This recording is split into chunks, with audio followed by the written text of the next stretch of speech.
প্রধানমন্ত্রীর জরুরি বৈঠক, আন্দোলনের সমন্বয়কদের সঙ্গে বসতে চায় আওয়ামী লীগ। এদিকে বাংলাদেশ নিয়ে উদ্বেগ জানিয়ে ব্লিনকেনকে 22 সিনেটরের চিঠি।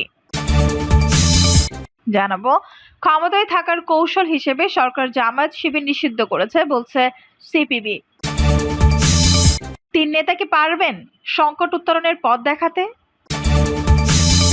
এবং সর্বশেষ জানাবো, নির্দেশের অপেক্ষায় আওয়ামী লীগের মাঠের নেতারা।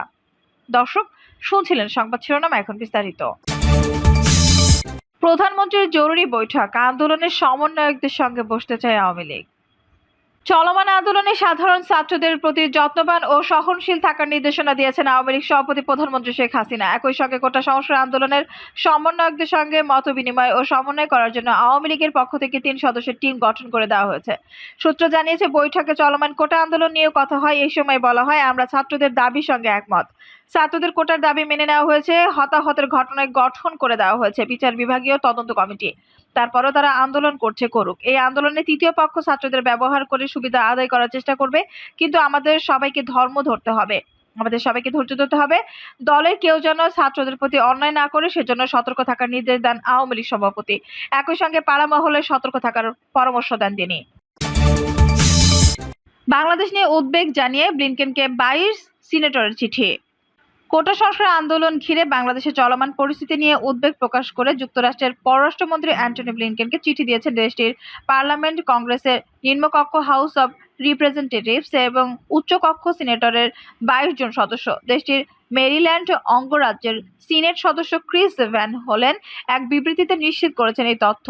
ক্রিস ভ্যান হোলেন ছাড়াও বাকি যেসব সিনেট সদস্য চিঠিতে স্বাক্ষর করেছেন তারা হলেন সিনেট সদস্য এডওয়ার্ড জে মার্কি, সিনেট সদস্য ডিক ডারবিন, সিনেট সদস্য কিম কেইন, সিনেট সদস্য জেব মার্কলে, সিনেট সদস্য ক্রিস মার্ফি এবং হাউস অব রিপ্রেজেন্টেটিভসের সদস্য Jim McGovern, Bill Keating, Seth Moulton, Lori Trahan, Joe Wilson, Dina Titus, Grace Meng, Gerry Connolly, Gabby Amo, Alexandria Ocasio Cortez, Ilhan Omar, Lydia Velazquez, Dan কিডলি, Barbara Lee এবং James ময়লান চিঠিতে বাংলাদেশের সাম্প্রতিক কোটা সংস্কার আন্দোলন ও তার পরবর্তী পরিস্থিতির পাশাপাশি গত জানুয়ারি মাসের জাতীয় নির্বাচনের বৈধতা নিয়েও প্রশ্ন তুলেছেন মার্কিন জনপ্রতিনিধিরা।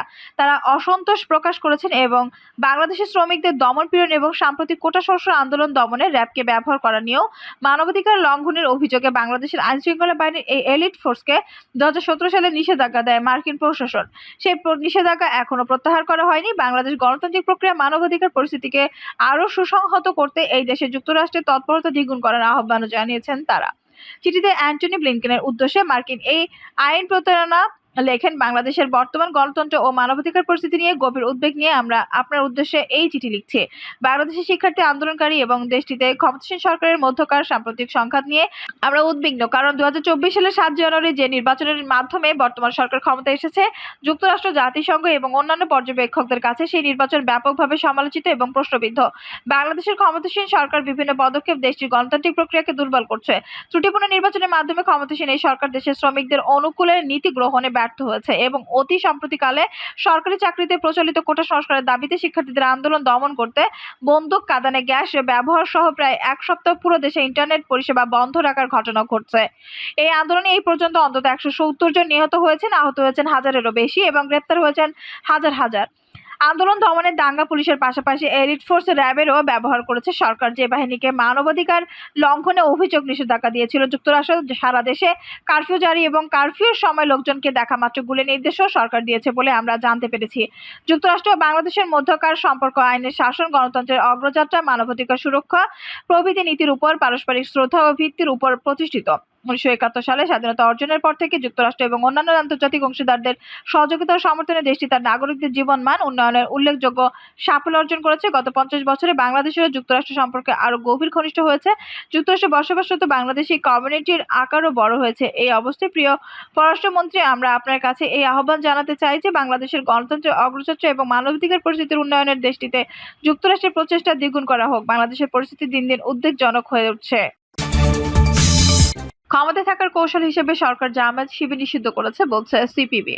মুক্তিযুদ্ধের বিরোধিতাকারী জামায়াত শিবিরের রাজনীতি নিষিদ্ধ করার দাবি দীর্ঘদিনের হলেও শাসক গোষ্ঠীর দলগুলো ক্ষমতায় খেলার কৌশলের সমীকরণে নিষিদ্ধ করেনি। এতদিন তারা নিজেদের স্বার্থে বরাবর ব্যবহার করেছে এবং স্মরণকালের মধ্যে সংঘটিত অন্যান্য হত্যাযজ্ঞের বিচার রাষ্ট্রীয় সম্পদের ধ্বংসযজ্ঞ ঠেকাতে না পারায় দায় দিয়ে সরকারের পদত্যাগের দাবিতে আন্দোলন চলছে। বর্তমান সরকার তার ক্ষমতায় থাকার কৌশল হিসেবে জামায়াত শিবির নিষিদ্ধ করেছে।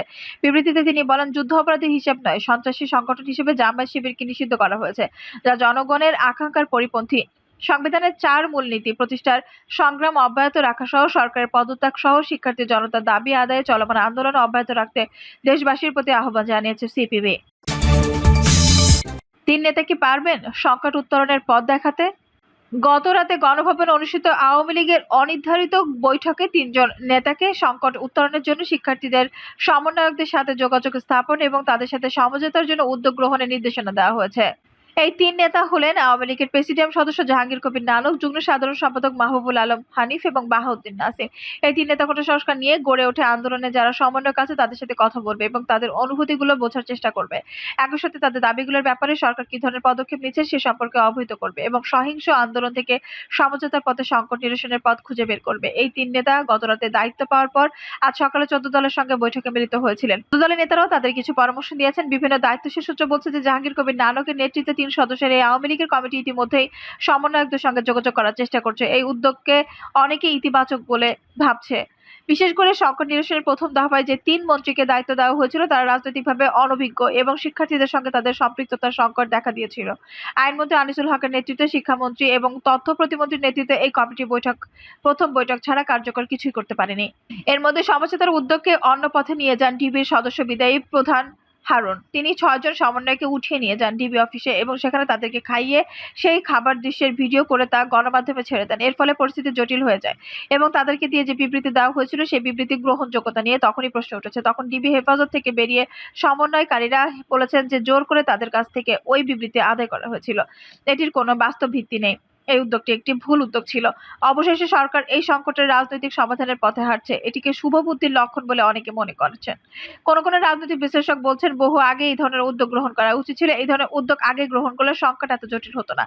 এখন সময় অনেক গড়িয়ে গেছে। সরকারের সঙ্গে শিক্ষার্থীদের একটি অবিশ্বাসের দেওয়াল তৈরি হয়েছে। তবে সরকারের প্রথম থেকে এখন পর্যন্ত শিক্ষার্থীদের ব্যাপারে যথেষ্ট নমনীয় অবস্থান রয়েছে।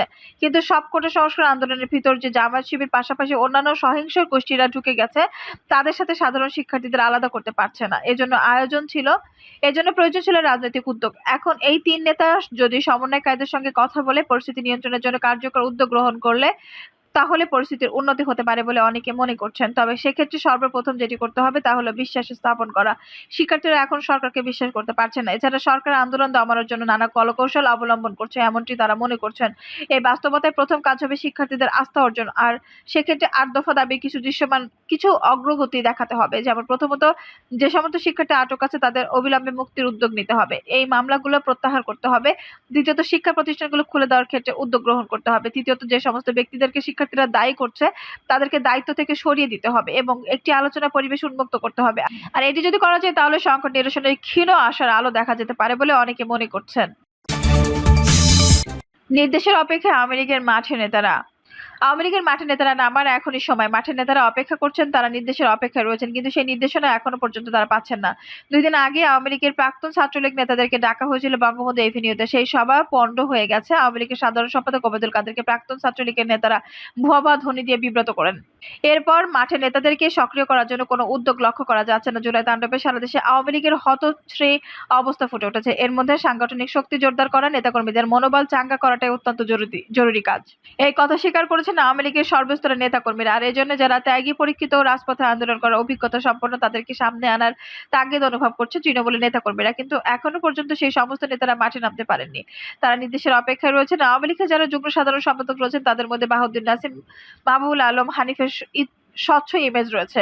জনগণের কাছে তাদের ব্যাপক গ্রহণযোগ্যতা রয়েছে। বিশেষ করে আওয়ামী লীগের নেতাকর্মীদের কাছে তারা দুজনেই খুবই জনপ্রিয়। তাদেরকে সাংগঠনিক পুনর্গঠনের জন্য দায়িত্ব দেওয়া বা তাদের নেতৃত্বে বিভিন্ন দুর্বল জেলাগুলোতে সংগঠন শক্তিশালী করার দায়িত্ব দেওয়া যেতে পারে বলে মনে করছেন আওয়ামী লীগের আওয়ামী লীগের প্রেসিডিয়াম সদস্যের মধ্যে জাহাঙ্গীর কবির নানক, আব্দুর রহমান মাঠের নেতা। তাদের দীর্ঘ নেটওয়ার্ক রয়েছে। তারা আওয়ামী লীগের ত্যাগী পরীক্ষিত কর্মীদের বাছাই করে একটি শক্তিশালী টিম তৈরি করতে পারে, এমন পরামর্শ আওয়ামী লীগের তৃণমূল থেকে উঠে আসে। আওয়ামী লীগের যারা সাংগঠনিক সম্পাদক আছেন তারা প্রত্যেকে যোগ্য মেধাবী সম্পন্ন, কিন্তু এই সাংগঠনিক সম্পাদকদেরকে রীতিমতো বসিয়ে রাখা হয়েছে। যেমন ধরা যাক, ঢাকা উত্তর এবং দক্ষিণ মহানগর কমিটি ঢাকার সাংগঠনিক সম্পাদকদের দায়িত্ব পালন করেছেন আওয়ামী লীগের জনপ্রিয় নেতা মির্জা আজম। তিনি প্রথম দলের নীতি নির্ধারকদের জানান যে ঢাকা মহানগরের উত্তর এবং দক্ষিণের কমিটি নিয়ে নানা রকম অনিয়ম হচ্ছে, কমিটি বাণিজ্য হচ্ছে। তার এই জানানোর পর ফারুক খান এবং ডক্টর রাজ্জাকের ২ মহানগর কমিটির দায়িত্ব দেওয়া হয়। ডক্টর রাজ্জাক দুদিন আগে ওবায়দুল কাদেরের সঙ্গে প্রাক্তন ছাত্রলীগের নেতাদের কাছে দুধ্বনি শুনেছেন। দেখা যাচ্ছে যে যারা নেতাকর্মীদের সাথে সম্পৃক্ত নন, যারা হঠাৎ করে বড় হয়েছেন তাদেরকে বাদ দিয়ে যারা ধাপে ধাপে আওয়ামী লীগের নেতৃত্ব পেয়েছেন তারা আওয়ামী লীগের জন্য ত্যাগ স্বীকার করেছেন। সবচেয়ে বড় কথা, যাদের সাথে আওয়ামী লীগের কর্মীদের সরাসরি সম্পৃক্ততা রয়েছে এই ধরনের লোকজনকে সামনে আনা দরকার। আওয়ামী লীগের বিভিন্ন স্তরের কর্মীরা মনে করছেন এই আওয়ামী লীগের ৫ নেতাকে অত্যন্ত দরকার, যাদের সার্বক্ষণিক সাংগঠনিক তৎপরতার ফলে আওয়ামী লীগের মধ্যে হতাশা কেটে যেতে পারে এবং দল পুনর্গঠন প্রক্রিয়া শুরু হতে পারে। এই নেতাদের মধ্যে রয়েছে জাহাঙ্গীর কবির নানক, আব্দুর রহমান, বাহাউদ্দিন নাসির, মির্জা আজম এবং এস এম কামাল। এদেরকে সামনে নিয়ে এলে এবং এদেরকে সংগঠন গোছানোর সুনির্দিষ্ট দায়িত্ব দিলে সে তারা সফল হবে বলে অনেকে মনে করেন। বিশেষ করে অঙ্গ সহযোগী সংগঠনগুলো সঠিক পথে আনাটা অত্যন্ত জরুরি বলে মনে করছেন আওয়ামী লীগের সংশ্লিষ্টরা। দর্শক, এই ছিল এখনকার সর্বশেষ সংবাদ। নিউজটি ভালো লাগলো অবশ্যই একটা লাইক দিন, কমেন্টে আপনার মূল্যবান মতামত জানান। সবসময় আমাদের পাশে থাকতে সাবস্ক্রাইব করে বেল বাটনটি অন করে রাখুন। ধন্যবাদ।